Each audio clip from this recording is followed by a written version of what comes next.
Kalian yang nganggap saya nggak berdaya hari ini ya. Mungkin ada yang nganggap saya itu macan ompong. Sudahlah Pak Ahok, Anda memang macan ompong, tidak punya kekuatan. Anda butuh macan sejati, bukan macan sirkus, untuk membereskan republik ini. Tapi kalian tunggu, waktu akan berputar. Semua catatannya akan saya pegang. Satu hari ganti rezim, penjarain kalian semua. Anda itu bukan macan sejati, tapi macan ompong. Jadi sudahlah, sudah ayo ocehanmu itu ya. Kalau kau ingin negara ini bagus, udah serahkan ke pemerintah data-data itu, serahkan ke Presiden Prabowo sekalian ya. Kalian ingat baik-baik kalimat saya, direksi. Saya boleh keluar dari sini, tapi catatan yang saya punya, kalau rezim betul-betul mau membereskan negeri ini dari korupsi di migas dan Pertamina, saya berani jamin, saya dengan data ini akan penjarakan kalian semua. Sampai hari ini Anda belum menjawab. Apakah Anda tahu atau tidak kasus korupsi hampir 1.000 triliun tersebut pada saat Anda menjabat sebagai komisaris? Saya nggak pernah dikasih dirut. Saya bilang berkali-kali kok, kalau betul mau bersihkan Pertamina, saya itu dirut, bukan komut. Beliau panggil saya, kali ini suruh saya jadi dirut Pertamina. Kalau jadi dirut Pak, duitnya banyak Pak. Jadi ke Pak Jokowi, jadi gimana Pak Saya Jokowi? bilang gitu Pak, jangan saya Pak, lebih baik orang lain aja Pak. Hari ini Anda berkuar-kuar, saya pecat dia. Ya saya bongkar semua. Itu mah sudah usang, kita juga tahu itu gaya orang PDIP memang begitu. Bacot dulu gede. Ini kasus bukan cuma si Rifa Siahaan Patraniaga kok. Mana mungkin? Saya kira oknum BPK bisa terlibat. Anda yang ngaudit kok. Si Rifa tuh pernah maki kau, gue dirut, udah pecat tuh gue bilang. Harusnya dibuka pada saat itu. Kalau sekarang terlambat lah. Negara sudah merugi banyak, masyarakat juga merugi, ya kan? Kok baru buka sekarang setelah Kejaksaan Agung menangkap semua oknum-oknum Pertamina yang korupsi? Sudahlah Pak Ahok, Anda memang macan ompong, tidak punya kekuatan. Kenapa Anda udah salah gaul? Kita bergaulnya sama nenek-nenek tua. Kalian yang nganggap saya nggak berdaya hari ini ya. Mungkin ada yang nganggap saya itu macan ompong di Pertamina karena nggak jadi dirut. Tapi kalian tunggu, waktu akan berputar. Semua catatannya akan saya pegang. Satu hari ganti rezim, penjarain kalian semua. Kalian ingat baik-baik kalimat saya, direksi. Saya boleh keluar dari sini, tapi catatan yang saya punya, kalau rezim betul-betul mau membereskan negeri ini dari korupsi di migas dan Pertamina, saya berani jamin, saya dengan data ini akan penjarakan kalian semua. Makanya saya harap ini kasus bukan cuma si Rifa Siahaan Patraniaga kok. Mana mungkin? Saya kira oknum BPK bisa terlibat. Anda yang ngaudit kok. Si Rifa tuh pernah maki kau, gue dirut, udah pecat tuh gue bilang. Kasus korupsi hampir 1.000 triliun Pertamina. Bapak Jaksa Agung dan juga Humas Kejaksaan Agung, sampai hari ini tidak ada atau belum ada pernyataan resmi dari Kejaksaan Agung apakah Ahok selama menjabat sebagai komisaris 5 tahun mengetahui atau tidak korupsi terkait Pertamax tersebut. Tolong diterangkan kepada publik karena ini pertanyaan yang sangat hakiki. Yang kedua, pertanyaan yang sama juga saya ajukan kepada Ahok. Sampai hari ini Anda belum menjawab.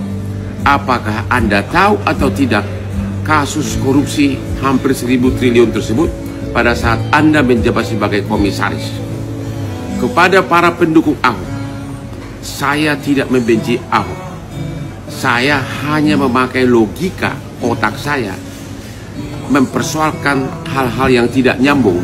Karena pertama kali kejaksaan mengatakan ada korupsi 1.000 triliun, Ahok mengatakan akan saya bongkar. Tapi sampai hari ini beliau tidak bongkar. Saya tidak membenci Ahok. Saya mengajukan pertanyaan yang sangat logis. Kalau Anda memakai otak, pasti Anda setuju dengan pertanyaan saya. Jadi sekali lagi, pertanyaan kunci, apakah Ahok tahu atau tidak kasus korupsi 1.000 triliun selama menjabat? Belum ada jawaban sampai hari ini termasuk dari Kejaksaan Agung. Ahok, saya mau bertanya, Anda merasa berhasil atau gagal sebagai komisaris utama Pertamina 2019 sampai 2024 dengan adanya kasus korup terbesar di Pertamina yang merugikan negara hampir sebesar 1.000 triliun rupiah? Tolong jawab Ahok. Oke lah, keren lah Pak Ahok. Mungkin sebagian orang ada menganggap, oh Pak Ahok ini keren, membuka-bukaan dan segala macam. Tapi menurut saya terlambat. Lebih saya apresiasi lagi kalau dulu dia pada saat Pak Ahok sebagai komisaris utama Pertamina buka-bukaan, berani beberkan semua, kan kata dia punya data rekaman dan segala macamnya itu tentang bobnya oknum-oknum Pertamina, harusnya dibuka pada saat itu. Kalau sekarang terlambat lah, negara sudah merugi banyak, masyarakat juga merugi, ya kan? Kok baru buka sekarang setelah Kejaksaan Agung menangkap semua oknum-oknum Pertamina yang korup itu, ya kan? Jadi masyarakat jangan salah kaprah. Anda se-emosional ini? Karena saya nggak bisa apa-apa, saya di luar kekuasaan. Anda tidak bisa apa-apa atau Anda kewalahan juga ngurus yang di dalam pada saat Anda menjabat? Oh enggak, saya nggak pernah kewalahan, saya tekan. Cuma masalahnya saya nggak pernah dikasih dirut. Saya bilang berkali-kali kok, kalau betul mau bersihkan Pertamina, saya itu dirut, bukan komut. Lalu ada oknum DPR akan panggil komut datang, kan berita toh, saya tantang balik, DPR panggil saya datang, saya pasti datang, asal sidang terbuka. Sampai hari ini gak ada yang berani panggil gua DPR. Kenapa? Takut ya lo orang, gua bilang ya. Takut lo orang semua. Takut gua ngomong toh. Nggak ada berani panggil gua. Oke. Beliau panggil saya kali ini suruh saya jadi dirut Pertamina. Spesifik waktu tujuannya diminta jadi dirut. Iya. Setahun lalu itu tuh. Ya. Ya, cuma saya bilang kenapa baru sekarang? Kan udah bagus, udah untung. Saya bilang saya jadi komut juga. Saya udah happy kok selama dirutnya mau nurut sama saya kan. Kan nggak pernah dari rugi kan, terus bisa untung-untung tuh sampai tertinggi gitu kan 4 tahun terakhir kan. Nah saya udah spesialis saya lah kalau pretelin detail gitu. Nah terus kan kenapa saya masih bercanda gini, bukan Pak, kalau ada orang lain aja Pak, paling enak jadi komut Pak. Nah kenapa? Kan saya bilang Pak, saya lagi terapi nih Pak. Terapi apa? Terapi main golf Pak. Terapi piano Pak. Terapi Mandarin Pak, saya les Pak. Mau saya dapat terapi. Banyak orang kalau jadi dirut Pak, duitnya banyak Pak. Balik ke Pak Jokowi, jadi gimana Pak Saya Jokowi? bilang gitu Pak, jangan saya Pak, lebih baik orang lain aja Pak. Karena yang paling bahagia jadi orang tuh ada duit, ada waktu Pak. Kalau saya jadi dirut, ada duit, gak ada waktu Pak. Makanya saya kurang minat saya bilang. Manajemen itu ada yang namanya dirut dan direksi, kemudian ada juga yang namanya untuk pengawasan yang komisaris, dipilih lewat proses, dilihat oleh Menteri BUMN, dilihat oleh Menteri SDM, kemudian lewat TPA, baru masuk ke saya. Jadi semuanya lewat proses. Ini menyangkut pengelolaan aset yang sangat besar. Kemudian kalau sekarang ada masalah tahun 2018 sampai 2023, diproses saja sesuai dengan proses hukum yang ada. Hai netizen, salam sehat, salam bahagia, salam waras ya. Saya ingin komentar tentang Ahok yang berkoar-koar ya. Dia katakan, iya banyak orang mengatakan saya macan ompong gitu kan. Ya sebenarnya jujur saja saya boleh menyatakan statement, memang Ahok ini suaranya keras tapi nggak punya gigi, memang macan ompong, kukunya juga sudah nggak ada. Jadi gini, kalau kok Ahok dengar penjelasan saya, Ahok itu ente sudah memilih jalan yang enak bersama nenek-nenek tua Megawati, ya, ketimbang Anda memilih jalan Bapak Jokowi yang penuh perjuangan dan batu-batu terjal. Tetapi Pak Jokowi mencapai kemuliaan, Anda mencapai keterpurukan. Saya tidak tahu kenapa Anda lebih memilih Megawati ketimbang Pak Jokowi. Apakah Anda salah pilih atau salah jalan? Tapi saya tahu Anda pun orangnya nggak pernah menyesal dengan apa yang terjadi. Ya, kita sempat bermain golf 2 kali. Mungkin Anda lupa saya, tapi saya ingat sikap Anda, perilaku, cara Anda berbicara. Saya bisa katakan satu hal, Anda memang tidak pernah berubah. Anda memang sombong. Ketika kita bermain golf, Anda berkata apa? Ya, jabatan Anda waktu itu masih Presiden Komisaris Pertamina. Dan Anda bilang, si ibu panggil saya nih, mungkin Pilkada Jakarta. Anda katakan gitu. Saya hanya tersenyum mendengar itu. Dan saya berpikir, ini orang memang ambisinya ke pilkada, ya. Jadi kalau terkait dengan masalah yang muncul tentang korupsi dan tindakan pidana di holding Pertamina dengan anak perusahaannya, saya bisa pastikan Anda salah. Anda katakan bahwa Pak Ahok ngomong begini, kalau saya jadi dirut, saya kan nggak diangkat jadi dirut. Kalau saya jadi dirut, saya pecat. Ahok, Ane itu juga punya jabatan komisaris di perusahaan. Ya, saya bisa panggil direktur utama datang dan minta pertanggungjawabannya. Kalau perlu diberhentikan sebentar, ya, dan dia bisa memperbaiki nama baiknya. Sementara RUPS memberhentikan dia. Itu kuasa direktur komisaris utama. Sebenarnya betapa mudahnya sebagai komisaris utama. Anda tinggal undang menteri dengan Pak Jokowi pada waktu itu. Ya, mungkin Anda ngadep ke Pak Jokowi, laporkan ini ada perbuatan-perbuatan seperti ini, bagaimana? Tolong segera ditindaklanjuti.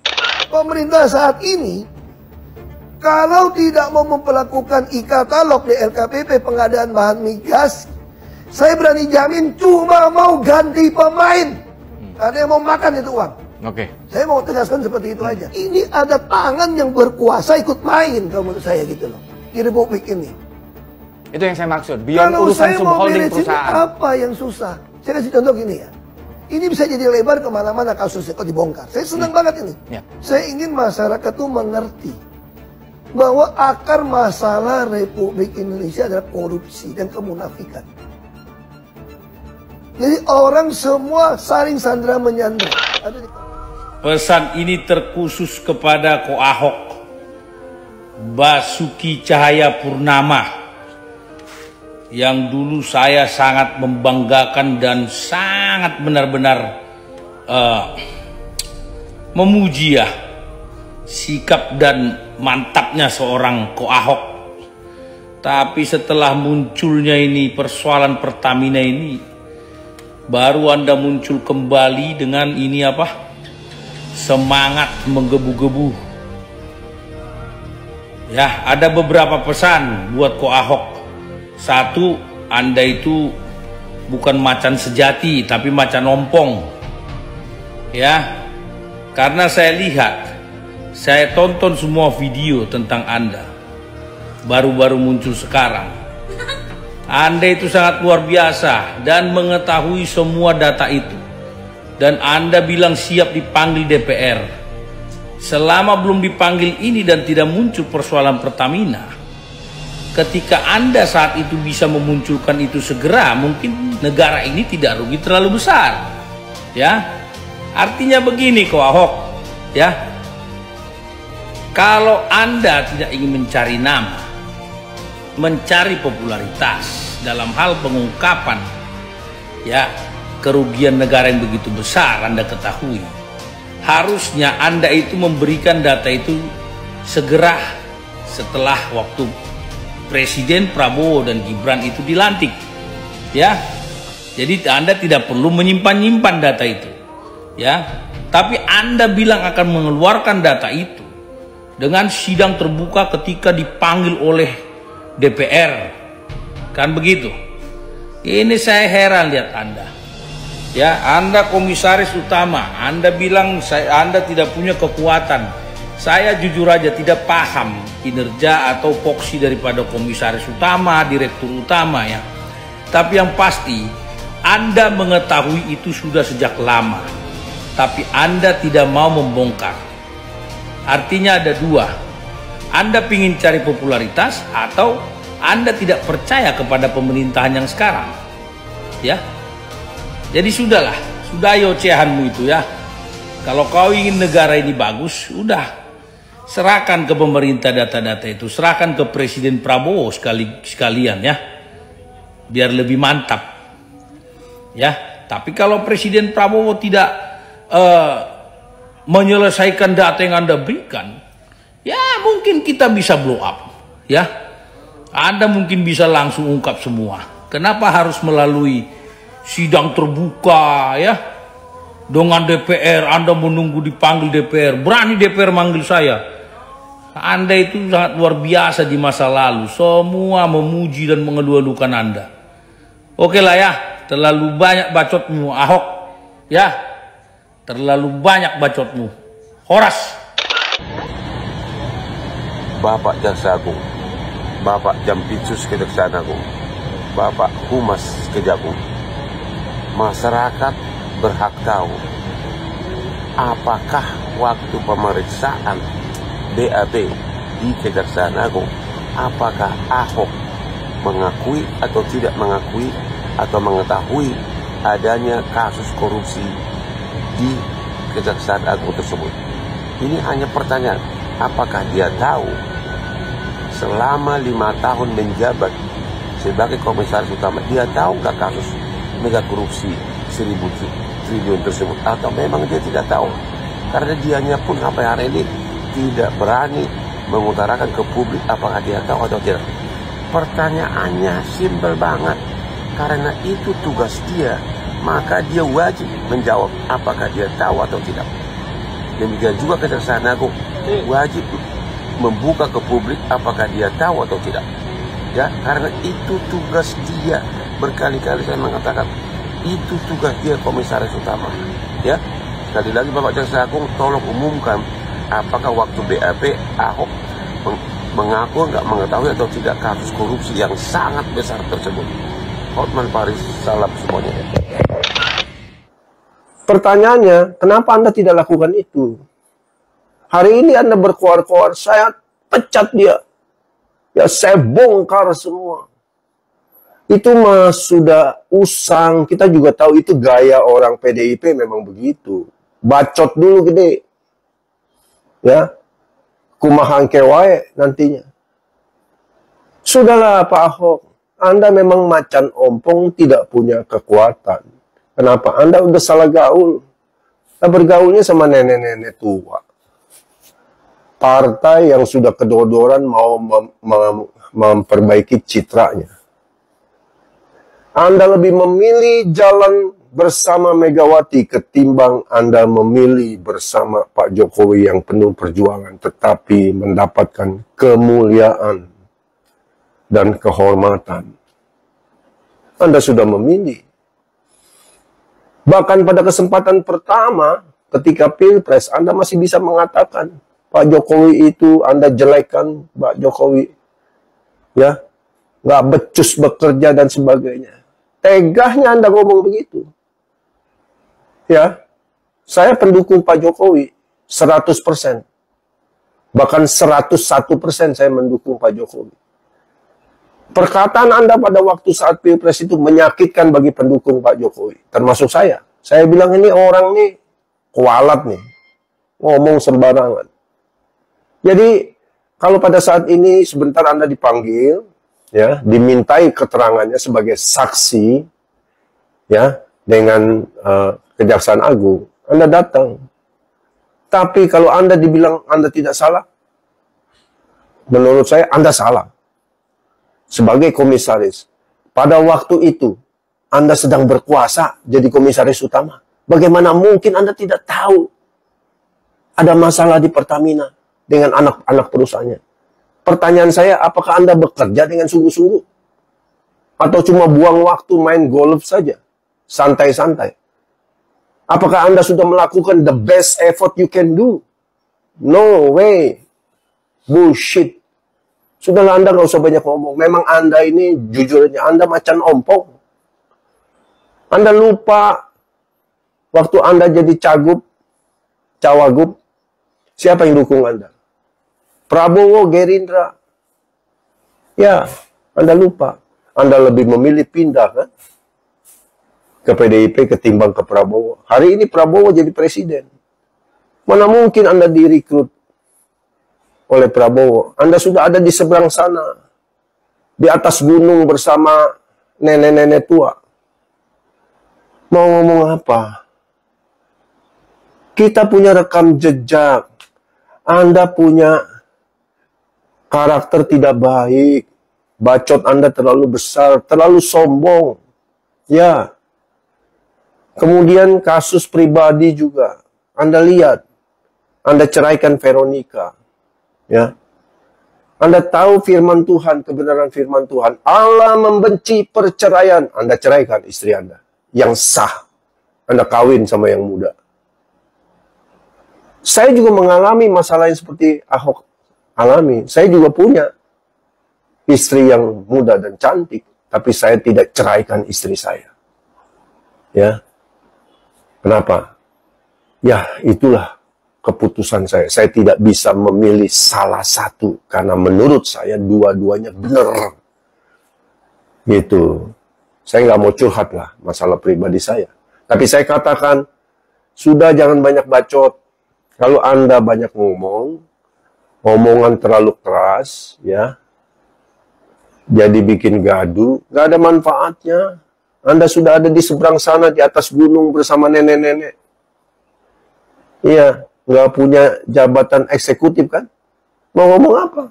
Karena Anda tidak bisa dipercaya. Begitu kan? Jadi, kalau dulu Anda hebat. Ya, saya salah satu juga Ahoker. Tapi kemudian berubah jadi Jokowis. Ya, sampai hari ini saya konsisten. Pengalaman hidup saya mengajarkan. Perjuangan yang Pak Jokowi kerjakan itu patut didukung. Itu perjuangan kesatria. Ya, yang akan membawa kemuliaan. Ya, kehormatan. Bagi para kesatria. Termasuk Prabowo. Dia berani menanggung semua beban bangsa ini di pundaknya. Saya tidak suka menjilat. Saya tidak punya jabatan apa-apa. Saya swasta murni. Saya bukan buzzer. Saya tidak dibayar oleh siapapun. Tapi saya punya logika. Seperti Prabowo katakan. Hanya orang yang tidak punya akal sehat. Hati nurani. Yang tidak bisa tahu apa yang baik dan yang buruk.